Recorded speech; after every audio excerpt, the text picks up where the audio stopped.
Assalamualaikum warahmatullahi wabarakatuh. Assalamualaikum warahmatullahi wabarakatuh.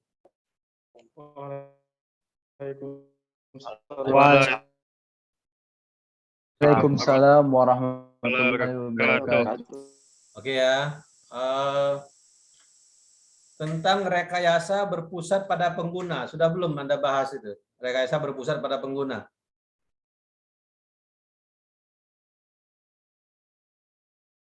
Halo? Ya, kita lanjutkan materi kita. Ya. Belum, Pak. Rekayasa berpusat pada pengguna. Ya. Nah,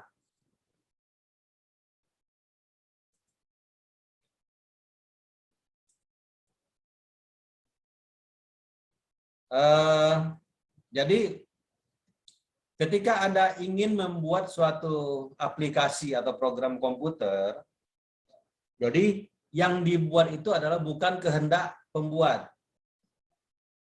tetapi yang dibuat itu adalah kehendak pengguna. Ya, itu. Bukan kehendak kita, tapi kehendak kamu. Ya. Nah, bagaimana kita membuat sesuatu itu berpusat pada pengguna? Ya, caranya adalah Anda melakukan beberapa langkah. Ya, pertama adalah ya kita harus tahu dulu siapa yang akan menggunakan program yang akan kita buat. Jadi kita harus tahu untuk apa program itu dibuat. Kenapa ada program yang dibuat, aplikasi yang dibuat tapi tidak terpakai atau sulit untuk digunakan? Karena yang membangun program itu berbeda dengan yang akan menggunakan program. Tidak nyambung komunikasinya. Ya. Jadi ada perbedaan kepentingan.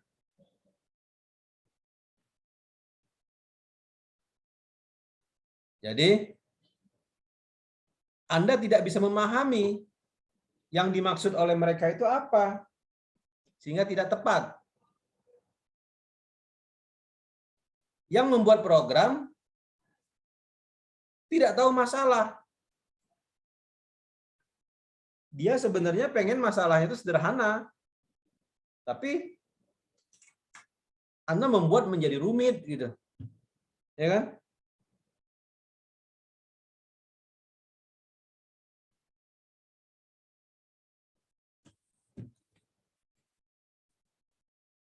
Nah,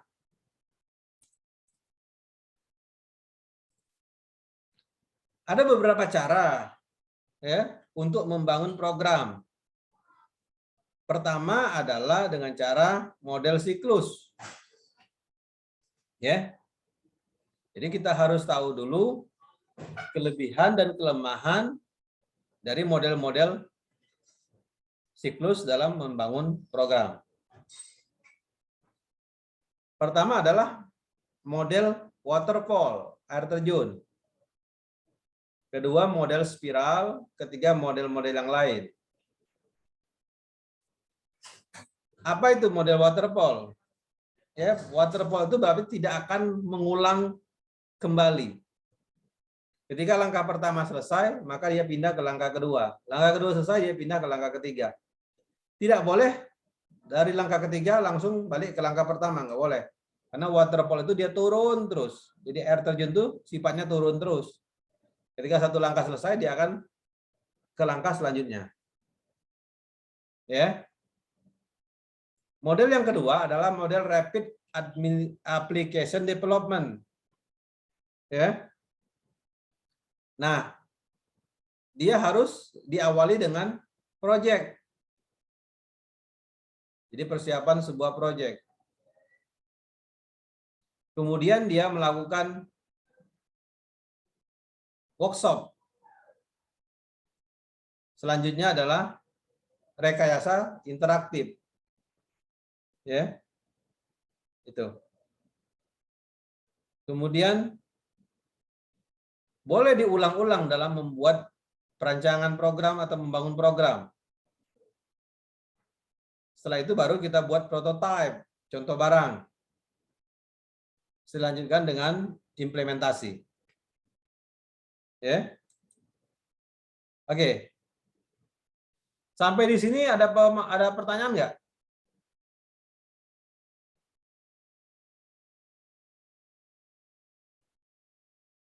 Ada pertanyaan sampai sini?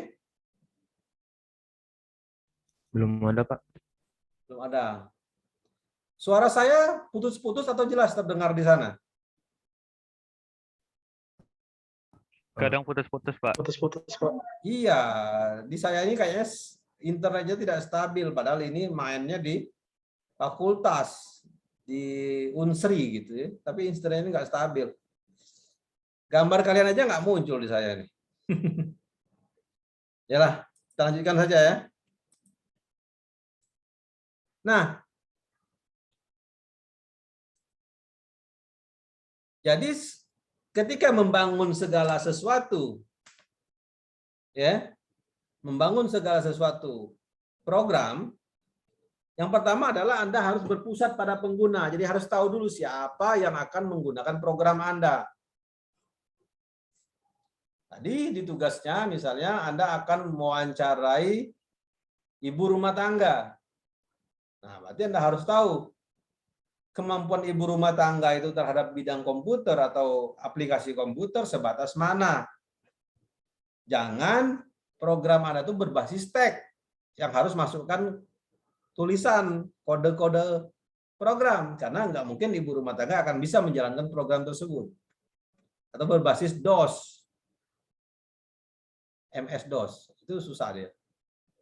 Jadi mungkin ibu rumah tangga nggak ngerti program, dia berbasis gambar programnya itu. Jadi banyak gambar-gambar yang cukup diklik. Jadi tahu kelebihan dan kekurangan dari calon pengguna Anda.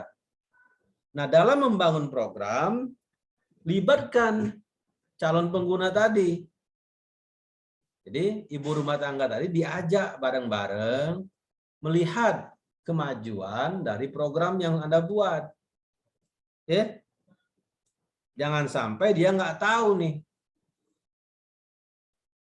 Anda juga nggak tahu kemampuan dia.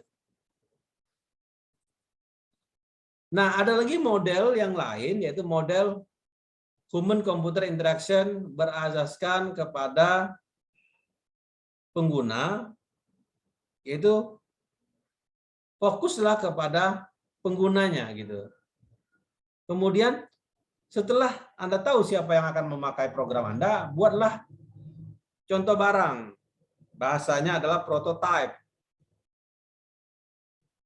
Ketika prototype ini di launching pertama kali pasti ada perbaikan. Lakukanlah perbaikan interaktif. Sampai prototipe ini disempurnakan menjadi versi pertama, versi kedua, dan versi selanjutnya. Sehingga menjadi produk jadi yang bagus. Jadi begitu membangun sebuah program. Jangan sekali jalan, jadi langsung di launching. Aku yakin tidak akan sempurna hasilnya. Itulah kenapa kalau kita lihat program X versi 1.0, program X versi 1.1, program X versi 1.2. Berarti sudah berapa kali terjadi revisi perbaikan dari program tersebut sebelum dia menjadi program yang final.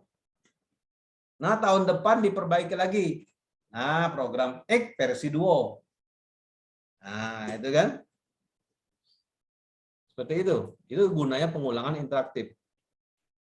Nah, ketika Anda tahu siapa yang menggunakan program Anda nantinya, Anda harus tahu ciri-cirinya, sehingga Anda bisa memperkirakan program Anda itu seperti apa.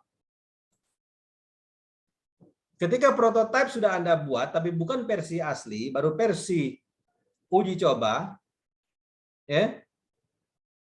maka perlu penilaian. Jadi perlu ada yang menilai atau melihat atau menguji coba secara kualitatif dan kuantitatif. Bagaimana program Anda itu? Kalau kualitas berarti sesuatu itu tidak bisa dihitung. Tapi kalau kuantitas sesuatu itu bisa dihitung. Nah, lakukan pengujian, baik pengujian kualitatif maupun pengujian kuantitatif. Ya. Ada yang tahu sebuah Excel itu baris terakhir berapa barisnya? Baris paling bawah sekali. Excel itu mampu menyimpan berapa baris? Sehalaman Excel, satu sheet Excel. Ada yang tahu nggak?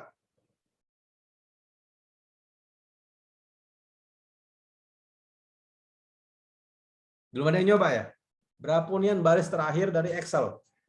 Kita tengok baris paling bawah kalau kita membuat satu sheet. Kalau ABC itu ABCD sampai A sampai X mungkin ya. ZZ mungkin paling ujungnya. ABCD, AB, AB, AC, AD, sampai terakhir kali aku yakin dia ZZ. Nah, itu berapa kolom.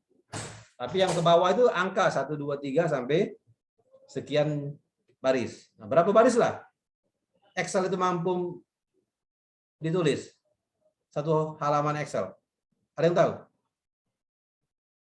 Belum ada yang coba ya? Sudah, Pak. Berapa? 1.048.576. 1 juta? 48.576.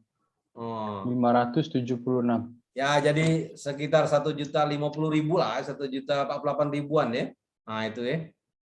Jadi kalau Anda punya data sebanyak 1 juta lebih, nah, itu masih mampu Excel. Tapi kalau sudah datanya 1.100.000, nah, tidak mampu lagi Excel menyimpan datanya. Ya. Baris. Nah, 1.100.000 baris tidak mampu lagi Excel. Nah, jadi ketika Anda pengen membuat program, Anda harus tahu juga kuantitas program aku ini mampu menyimpan data berapa banyak. Kalau Excel itu dia mampu menyimpan data 1.048.000-an. Kalau Anda pakai program bahasa yang lain, dia mampu menyimpan data berapa banyak. Barisnya, bukannya jumlah data, tapi barisnya. Nah, itu kuantitatif. Kalau kualitatif, seperti ini. Anda lebih nyaman pakai Zoom, apa lebih nyaman pakai Google Meet? Saya nggak pernah pakai Google Meet. Tapi Anda lebih nyaman pakai mana? Lebih nyaman pakai Zoom atau pakai Google Meet? Kalau ada yang pernah pakai Google Meet, ada yang tahu? Ada yang pernah mengalami? Google Meet, Pak. Enak pakai Google Meet ya? Iya, Pak. Di mana Garinang? Di mana kelebihan Google Meet dibandingkan Zoom? Google Meet itu, Pak, kelebihannya banyak di itu, kejernihan suara sama kebersihan penampilan presentasi, Pak. Terus masalah bandwidth, perlu bagus nggak bandwidthnya? Bandwidth lumayan bagus, Pak. Bisa menstabilkan jaringan, Pak. Soalnya saya pernah waktu itu hujan-hujan, sinyalnya itu lagi jelek. Tapi kalau di ini, kalau di Google Meet itu nerimanya masih bagus, Pak. Oh, itu kelebihannya itu ya? Iya, iya, iya. Iya, Pak. Oke.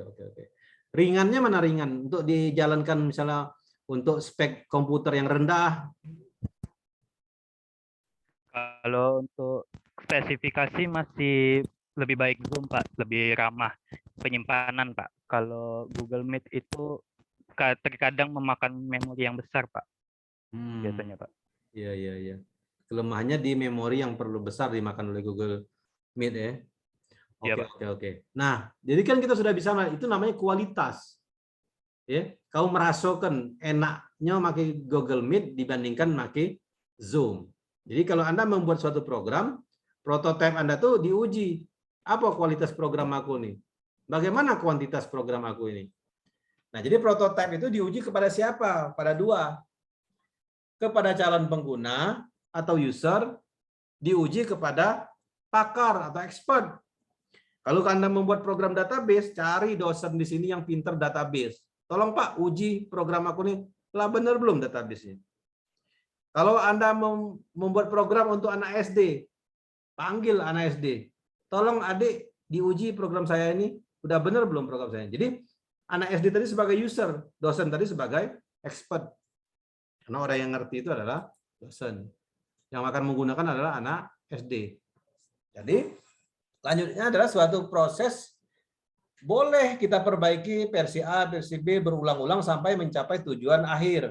Sehingga maka hasilnya menjadi bagus, sempurna.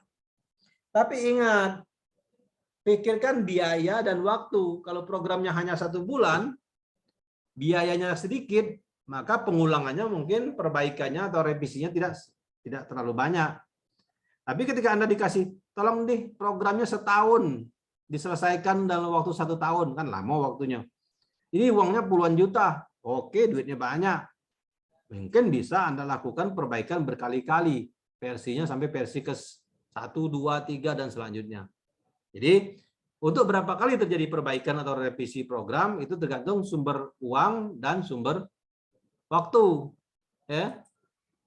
Nah, ada beberapa model siklus dari human computer interaction. Pertama adalah model simple, kedua model star, ketiga model usability teknik. Ya, teknik kebolehgunaan. Apa itu model simple? Nah, sesuatu itu ditekankan pada proses yang berfokus pada pengguna. Jadi kita harus tahu dulu apa keinginan dari pengguna, kebutuhan pengguna. Sehingga terjadi perancangan program yang alternatif dipertimbangkan. Nah, buatlah prototipe. Setelah itu diuji prototipenya. Ya. Sehingga kita kenal tahu apa kebutuhan pengguna dan kehendak dari pengguna. Jadi model simple itu diawali dengan kenal pasti kehendak pengguna. Dilanjutkan membuat rancangan. Nah, tapi di sini ada pengulangan. Kalau rancangannya belum benar, boleh diperbaiki. Survei lagi kamu ke lapangan. Wawancara lagi kamu ke lapangan. Sebarkan kuesioner lagi kamu ke lapangan. Sehingga lengkap informasinya. Lakukan perancangan ulang. Setelah perancangan, kita buat prototipenya, versi awalnya. Diuji versi awalnya, bagus dah. Kalau tidak bagus, kita perbaiki lagi, buat rancangan perbaikan. Buat prototipe versi 2, diuji lagi. Kalau benar, lanjut ke pengujian akhir. Kalau masih belum benar, boleh mengulang ke proses sebelumnya. Sampai menjadi produk yang jadi. Inilah model simple. Sesuatu itu boleh berulang-ulang. Beda sama waterfall. Sesuatu itu tidak berulang-ulang, tapi terus continue dia ke bawah. Berlanjut. Tidak bisa mengulang ke awal. Kemudian model star, model bintang. Ya. Model star itu membangun secara analitik dan sintetik. Kalau analitik pendekatan atas bawah. Kalau sintetik tentang kreatif. Jadi bisa analitik, bisa sintetik. Nah, model bintang itu semuanya berpusat pada penilaian. Kalau bintang itu berarti ada pusat di tengah-tengah. Nah, namanya adalah pengujian. Jadi setiap proses itu harus dia lakukan pengujian. Kalau pengujiannya berhasil, baru boleh lanjut ke proses selanjutnya. Jadi pertama, harus ada namanya quality control, kendali mutu. Setiap proses harus dikendalikan. Kalau ini benar, lanjut. Salah, ulangi. Pertama misalnya kita mencari analisis tugas dan fungsi. Analisis tugas dan fungsi dinilai apakah sudah benar atau belum. Jadi Anda survei ke lapangan atau wawancara ke lapangan, terus Anda lapor. Nanti dinilai oleh orang. Oh, sudah benar data yang kau ambil. Analisa yang kau buat sudah bagus, sudah sesuai. Lanjut ke proses selanjutnya. Tapi ketika saya nilai, ini nggak benar ini.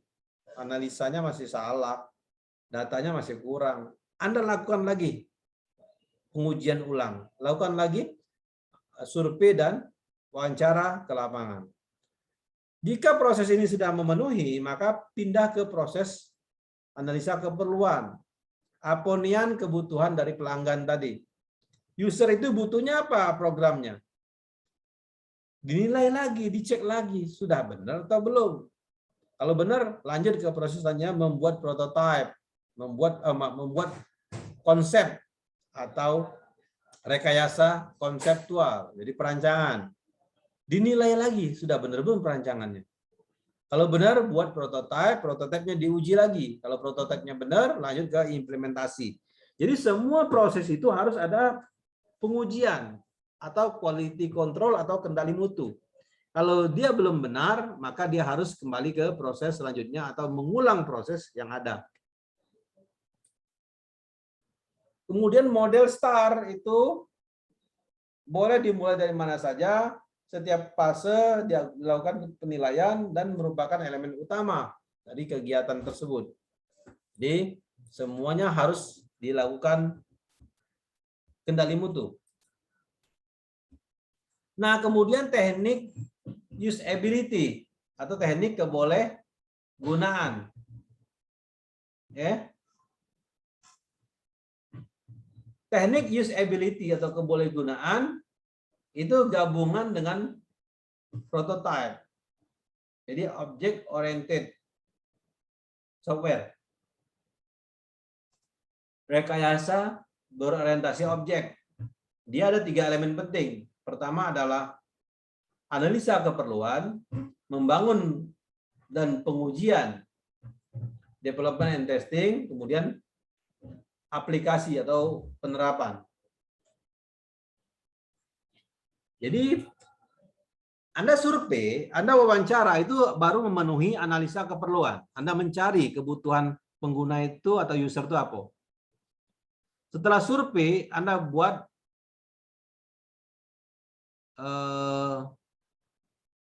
programnya.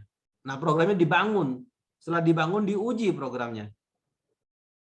Setelah program yang sudah dibangun diuji itu benar, maka Anda terapkan programnya.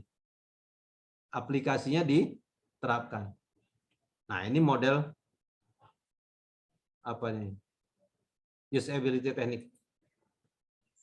Atau juga bisa Anda membangun suatu program dengan cara partisipatori. Jadi lebih berorientasi kepada kerja dibandingkan sistem komputer. Jadi antara pembuat dengan pengguna itu bekerja sama, berkolaborasi dalam membangun program ini. Terjadi pendekatan interaktif. Di rekayasa, dinilai dan diperbaiki setiap tahap sama seperti STAR tadi. Setiap tahap dilakukan penilaian atau pengujian atau kendali mutu. Tapi kita dengan pengguna sama-sama bekerja dalam membangun program yang akan dibuat. Dia melibatkan calon pengguna. Jadi caranya gimana nih biar terjadi dialog interaktif antara pembuat dengan pengguna? Ya bisa dengan cara tukar pikiran, brainstorming. Anda lakukan diskusi sama calon pengguna di setiap fase kegiatan Anda. Atau Anda membuat storyboard, papan cerita, langkah-langkah yang akan Anda buat. Atau melakukan workshop, kumpulkan dalam satu ruangan, buat suatu pekerjaan bersama-sama, workshop. Atau bisa dengan sketsa, membuat sketsa, menggunakan pensil dan kertas. Nah, tugas kelompok bukan lihat di sini. Tugas kelompoknya lihat di e-learning, ya. Tadi sudah saya kasih tahu tugas kelompoknya buat lihat di e-learning, bukan di materi ini. Nah, di e-learning tadi adalah tugas kelompoknya adalah membuat analisa kebutuhan pengguna dengan wawancara. Jadi dengan media apa saja, boleh dengan Google Form, boleh. tapi akan diisi oleh orang berbeda, atau Anda menelepon, atau Anda menghubungi, boleh. Sehingga kita tahu apa yang diinginkan oleh calon pengguna. Silakan pilih sendiri anggota kelompoknya. Setelah dapat apa yang diketahui, kita analisa, kita simpulkan apa yang akan kita buat. Jadi waktunya 1 minggu. Nah, datanya pasti data mentah. Jadi data-data wawancara, data-data kuesioner, data-data Google Form tadi itu dikumpulkan. Kemudian Anda olah datanya. Kemudian Anda buat analisa. Tugasnya dibuat cover, dibuat nama kelompok, dikumpul masing-masing ke e-learning per orang, walaupun laporannya sama. Jadi hanya file yang dikirim. Filenya berisi data mentah, pengolahan data, dan analisa data, serta kesimpulan. Jadi Anda melakukan survei, buat pengolahan datanya, buat analisa datanya, buat kesimpulan. Oke ya. Sampai sini ada pertanyaan nggak? Ada pertanyaan sampai sini? Paham? Pak, izin bertanya, Pak. Siapa namanya? Said Usman. Said Usman. Oke, silakan. Mana? Ini Pak, halo, tes. Untuk yang diwawancara itu boleh siapa saja, Pak? Ya. Wih, kau udah kebasahan apa badan kau tuh? Dalam akuarium. Hebat kau dalam akuarium. Ini Ya, background, Pak. Anda harus tentukan dulu siapa calon pengguna Anda. Ya, ya boleh siapa saja. Tapi tentukan dulu kelompoknya. Jangan terlalu luas. Ayo aku nak buat aplikasi untuk pemakaman. Wah, luas pemakaman. Ya kan? Nah, tapi kalau aplikasi pemakaman, kau tinggal di mana kau nih? Tinggal di mana? Di seberang Lulu, Pak. Ya, apa dia nama daerah pemakaman kamu tuh? Oh, itu Puncak Semeru. Oh, di mana ya? Yang aku tahu tuh Nagoswida. Oh, Nagaswida, Pak. Ada Nagaswida. Ya, Nagaswida. Nah, jadi saya hanya pengen buat aplikasi memesan tempat kuburan untuk Nagaswida. Ya, itu kan wawancaranya ke tukang kuburan Nagaswida baik. Tapi kalau kau aplikasi pemakaman sepalembang anget ini, kau harus wawancarai galau. Karena judul kau umum kan, aplikasi pemakaman untuk kota Palembang. Ya kau carilah seluruh petugas pemakaman di Palembang ini. Kau wawancarai sampai ke Kenten kemana-mana, ke Pelaju, ke Palembang, ke Gandus, kemana-mana. Nah itu ya, jadi siapa yang Anda tuju harus tentukan dulu. Jangan terlalu luas. Saya pengen membuat aplikasi sistem informasi penduduk Indonesia. Mati kamu. Nak keliling sampai ke Timor, sampai ke Irian Jaya sana kamu wawancara. Jauh juga ya. Paham ya? Jadi tentukan dulu siapa calon penggunanya sehingga tidak terlalu luas skop yang harus Anda wawancarai. Paham? Oke, yang lain silakan. Baik, Pak. Terima kasih, Pak. Ya. Kasih makan ikannya tuh, kasihan nanti kelaparan dia. Oke ya, silakan.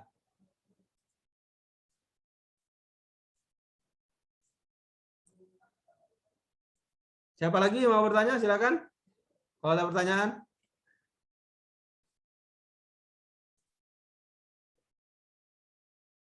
Enggak ada ya?